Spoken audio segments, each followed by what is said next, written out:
అయిపోయింది, దగ్గరకు వచ్చేసినాం. ఇంకా ఇంకా లాస్ట్ కొన్ని మెట్లు ఎక్కితే లాస్ట్ మెట్టు హారతి ఇచ్చేసా. ఇంకోటి ఏంటంటే ఇప్పుడు మళ్ళీ గుండు చేసుకుంటున్నాము. ఇప్పుడు ఎందుకు గుండు అంటే ఏమో రాబోయే సక్సెస్కి ఏమో చేయించుకోవాలనిపిస్తుంది మళ్ళీ గుండు. అంటే చేసే పనులన్నిటికీ నువ్వే దిక్కు జరుగుతుంది. కొంచెం ఏమంటారు, మాకు మోసం కానీ అన్యాయం, నాకు వర్డ్స్ వస్తలేవు. అట్లా తప్పు మాకు చేయాలి అని చూస్తున్న వాళ్ళందరి నుంచి కాపాడుతావు, కానీ ముందే థ్యాంక్స్ చెప్పడానికి.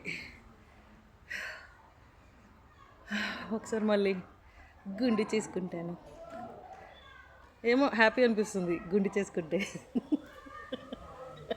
చల్లగా ఉంటుంది గుడ్డు. మళ్ళీ ఏమో ఏదో వదిలేసినట్టు అనిపిస్తుంది. పొగరు లేకపోతే ఈ టెన్షన్స్, వీళ్ళేంటి ఇలా చేశారు, వాళ్ళేంటి ఇలా చేశారు, ఇంత నమ్మితే అట్లా ఇట్లా అని ఆ పిచ్చి పిచ్చి ఆలోచనలు కానీ అలాంటివి ఏమన్నా ఉంటే అవన్నీ వదిలేసినట్టు అనిపిస్తుంది. ఆయన దగ్గర ఆయన చూసుకుంటాడులే. ఎంత టెన్షన్ తీసుకొని హెల్త్ ఖరాబ్ అవుతుంది తప్ప. సో దానికోసం మళ్ళీ ఒకసారి గుండు. ఇది మెట్లు ఎక్కడం కూడా చేసినాం. ఇంకా సక్సెస్.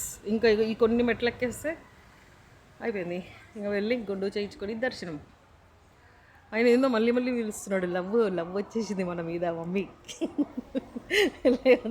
ఒక ఫ్యూ మంత్స్ బ్యాక్ గుండు, లేకపోతే 2 years అయింది. దానికంటే ముందు మనం తిరుపతికి రావడం గుర్తుందా? అప్పుడు దొరకలేవు టికెట్స్. ఆన్లైన్ సర్చ్ చేసిన దొరకలేదు. అట్లా ఏంది పిలుస్తలేడు అసలు వెంకటేశ్వర స్వామి అనుకుంటే ఇప్పుడేమో పదే పిలుస్తున్నాడు. లవ్